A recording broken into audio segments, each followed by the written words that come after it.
Panorama group, जो सोचता है वो करता है। नमस्ते, मेरा नाम धीरज शर्मा है और आप न्यूज हाट देख रहे हैं।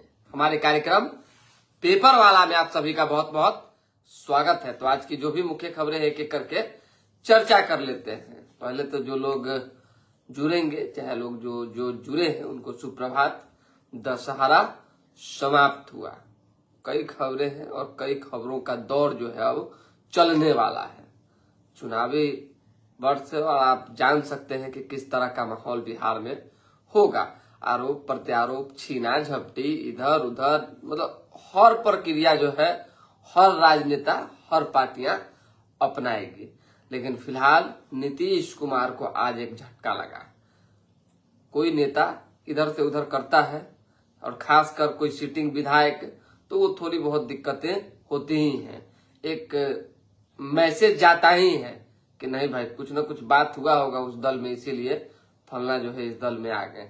और वो नेता जब आता है तो उस दल से उनके समर्थक भी टूट जाते हैं, समझिएगा। तो जेडीयू के लिए आज का एक जो दिन है वो थोड़ा बहुत संकट भरा दिन है।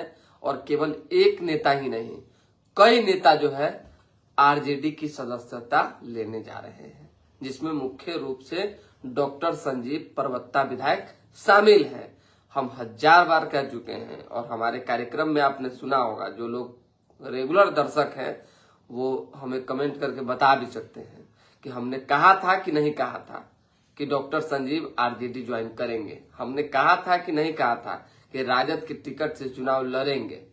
हमने ये कहा था कि नहीं कहा था कि जो कुछ भी चल रहा है नीतीश कुमार से नाराजगी और बाकी चीजें, उसमें जो है सब अंदरूनी कलह की वजह।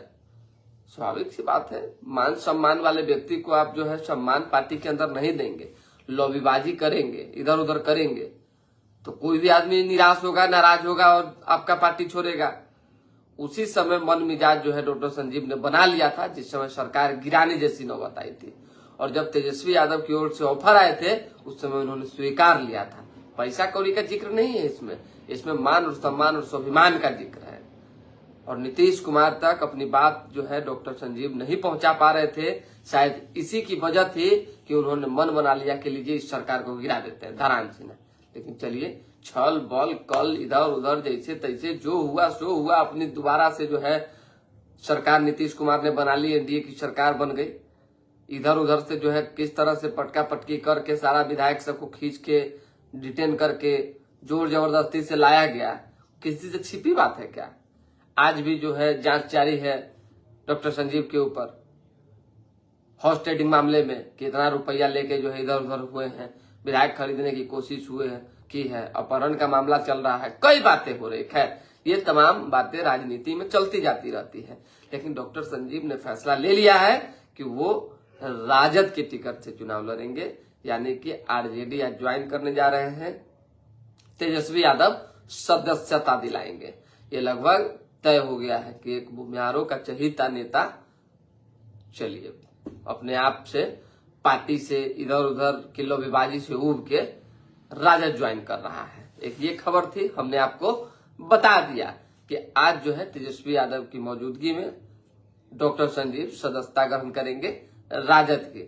नीतीश कुमार उसके बाद की कार्रवाई क्या करते हैं, किस तरह का फैसला लेते हैं, ये तो वक्त बताएगा। लेकिन जो माहौल है वो परवत्ता का बदलने वाला है। हम गए हैं परवत्ता, हमने गली गली घूमा है। राजेश वर्मा भले सांसद हों, लेकिन उनका जो विरोध है वो मत पूछिए। मोदी लहर में बहुत ऐसे सांसद हैं जो जीत गए, जिनको कोई जानता तक नहीं था, जिनको लोग कोई चाहता तक नहीं था, मतलब कलेजा पर पत्थर डाल के वोट दे दिए। चलिए, राजेश वर्मा सांसद बन गए, क्या विरोध है उनका मत पूछिए। लेकिन अभी विधायक का चुनाव, सांसद का चुनाव नहीं है। हम बता देते हैं, डॉक्टर संजीव और राजेश वर्मा के बीच जो टनाटानी हुई थी वो खबर भी किसी से छिपी नहीं है। अब ऐसे में वहां से अगर महागठबंधन से फाइट करते हैं डॉक्टर संजीव, तो फिर दूसरा प्रत्याशी जो है किस तरह से टक्कर देगा ये वक्त बताएगा। लेकिन फिलहाल जीत लगभग, देखिए, हम जीत हार पर विश्वास नहीं करते, हम जनता पर विश्वास करते हैं। जो लोग कहते हैं वो बात आप तक पहुंचाते हैं। तो हमको ऐसा लग रहा है कि बहुमत जो है वो इधर ही है, संजीव के साथ ही है। खबर जान लिए, आपात बैठक नीतीश कुमार ने बुलाई। भाई स्वाभाविक सी बात है, चुनावी साल है, आचार संहिता लगना है, और अगर आज नहीं बैठक बुलाई जाएगी तो कब? चुनाव आयोग ने तो स्पष्ट कर दिया है कि 6 तारीख तक आचार संहिता लग सकता है। खबरें लगभग सूत्रों के हवाले से, इनके हवाले से, उनके हवाले से चली ना भाई, कि नहीं चली? उससे पहले सरकार की मौजूदगी को लेकर, कार्यकाल को लेकर, और नीतीश कुमार ने अब तक बिहार के लिए क्या किया इन 5 सालों में, ये अंतिम कैबिनेट की आज बैठक होनी है। अंतिम सरकार, जो माना जा रहा है, जो कहा जा रहा है, सरकार के पास अधिकार है कभी भी बैठक बुलाने का, कैबिनेट की मीटिंग करके कोई भी फैसले को पारित करने का।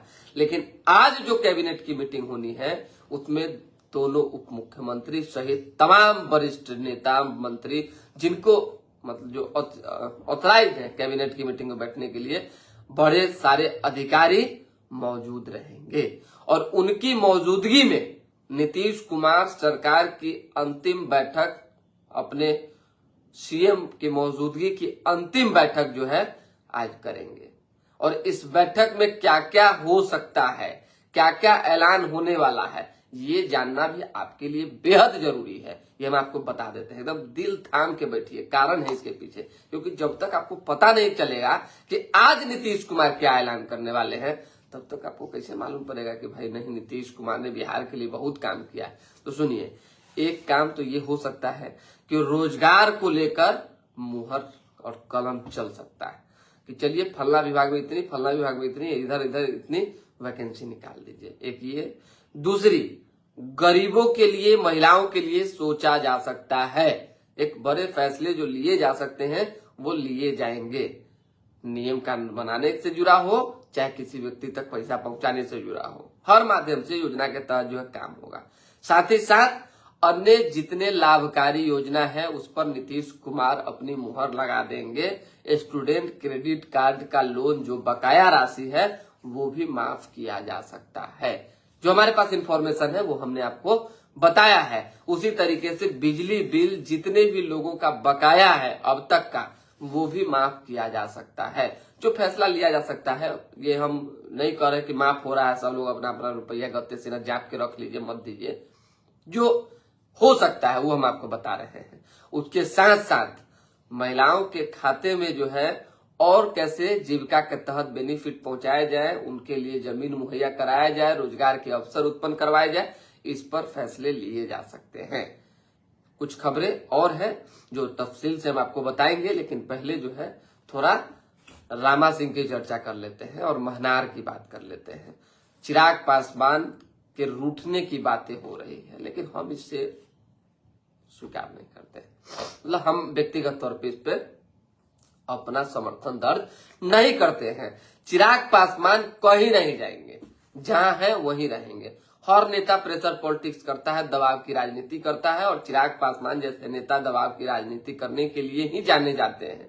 क्योंकि अगर वो दबाव की राजनीति नहीं करेंगे तो जिस स्थिति से लोजपा रामविलास को, यानी लोजपा को लंबे अरसे से बिहार की राजनीति में देखा जाता रहा है, जगह मिलती रही है, वही स्थिति बनी रह जाएगी। चिराग पासवान ने कहा कि 5 सीट लेंगे, 5 सीट उन्होंने लोकसभा के चुनाव में लिया। वो दबाव दे के चाहे जैसे लिया, उसी तरीके से अभी 25 से 30 सीट की मांग है। 25 से 30 सीट तो नहीं मिलेगा, लेकिन जितना भी मिलेगा सम्मानजनक सीट मिलेगा। और इसी की राजनीति लगातार चल रही है, हम आपको बता देते हैं। वैशाली पर नजर टिकी हुई है। हम अब बोलेंगे तो लोगों को लगेगा कि हम व्यक्तिगत तौर पे किसी के ऊपर टीका टिप्पणी करने के लिए बोलेंगे, नहीं। चिराग पासवान ने जहां मांग रखी है वहां हाजीपुर भी है। उसमें जो लोग हाजीपुर और वैशाली जिला से बिलोंग करते हैं वो जान लीजिए कि जहां पे अपनी बातें रखी गई है सीट को लेकर, उस सीट में हाजीपुर विधानसभा भी है कि भाई इस सीट को आप लंबे समय से, यानी बीजेपी पिछले 25 सालों से अपने पास रखी हुई है, हमको दीजिए, लोजपा को दीजिए, और जो विरोध है सब विरोध खत्म हो जाएगा। और ये सच्चाई भी है कि इस बार अगर कैंडिडेट बदलते हैं, चाहे सीट दल बदलता है, पार्टियां बदलती है, तभी जाके कुछ बेहतर प्लस एनडीए के लिए हो सकता है। नाराजगियां जो है वो है, और ऐसे भी लंबे समय तक कोई भी विधायक जब रह जाता है तो कुछ नाराजगियां बढ़ जाती है काम को लेकर भी, और लोगों का पारा तो लहरा हुआ है कि दुर्गा पूजा जैसा दिन गली मोहल्ले में इतना पानी जमल था और सड़कें इतनी खराब थी कि गाड़ी से भी निकलना मुश्किल, डरे हालत खराब था कि निकलेंगे कहीं जाकर मोटरसाइकिल बीच चेंबर में घुस आता, पति पत्नी बच्चे सब उल्टेंगे। इसीलिए बहुत लोग मेला नहीं गए, नहीं घूमे। खैर ये बात हम बाद में कर लेंगे, ये बात का विषय है। कुछ नाराजगी पत्र भी ऊपर लेवल पर अवधेश सिंह को लेकर गया है। अब महनार आइए। महनार की खबर यह है कि चिराग पासवान ने कहा है स्पष्ट तौर पे, और वो भी देखिए रामा सिंह के लिए। रामा सिंह एक मजबूत नेता है और उस जगह पे दूसरा कोई भी लड़ेगा तो वहां पे फाइट जो है अलग हो जाएगा, लेकिन रामा सिंह लड़ेंगे तो मुकाबला दिलचस्प रहेगा, क्योंकि संजय राय भी मैदान में है, रविंदर सिंह भी मैदान में है, और भी कई प्रत्याशी हैं जो लगातार लगे हुए हैं। ऐसे में रामा सिंह की पत्नी सिटिंग विधायक है महनार से, और चिराग पासवान एक मतलब कि जनरल सीट के लिए अगर लेने की बात होगी तो महनार ही पहली पसंद होगी। खबर हमने बता दिया है और इस पर चर्चा लगातार जारी है। हमारे पास जो इन्फॉर्मेशन आया था वही हमने बताया है, इसमें न कोई किंतु है न कोई परंतु है। आप लोगों को अगर मेरे पर विश्वास न हो तो थोड़ा सा समय देके रुक के धैर्य पूर्वक जो है इंतजार कर लीजिए। आपको 2 से 4 दिन में क्लियर हो जाएगा कौन सीट कहाँ किधर मिल रहा है। अब आ जाइए महुआ। महुआ जेडीयू ही रहेगी, जेडीयू ही लेगी, और जेडीयू का ये सीट रहा है, भले वो हारी चाहे जीती। और डॉक्टर आसमा परवीन वहां से तैयारी कर रहे हैं, जेडीयू से जागेश्वर राय भी तैयारी में है, और उसी तरीके से सिटिंग विधायक जो है मुकेश रोशन है। मुकेश रोशन को लेकर जो नाराजगियां हैं वो सबके सामने है, किसी से छिपी चीज नहीं है कि वो सिर्फ फोटो खिंचवाने पर विश्वास रखते हैं। ये मत समझिएगा कि मेरा व्यक्तिगत नाराजगी है, बोलिएगा हम विथ प्रूफ दे देंगे आपको, दुनिया भर का प्रूफ दे देंगे। अरे भाई किसी भी विधायक के लिए अगर हम कोई भी चीज जनता बोलती है चलाते हैं तो उससे थोड़ी जरूरी है कि हमारा व्यक्तिगत कोई नाराजगी चाहे इंटेंशन ऐसा है जो हम बोल रहे नहीं। काम कम हुआ है, फोटोबाजी ज्यादा हुआ है, चेहरा चमकाने की प्रक्रिया ज्यादा चली है, और इसी से लोग महुआ के लोग नाराज हैं, और महुआ के लोगों ने बदलाव का मूड बनाया। तेज प्रताप गए, फिर तेज प्रताप ने कार्यक्रम की, तेज प्रताप लगे हुए हैं, कहां कहां लगे हुए हैं, कहां कहां उजा रहे हैं। पूरे बिहार में कब्जा करने के साथ साथ वो सोच रहे हैं कि कई सीटों से एक के बार मैदान में फतह कर ले।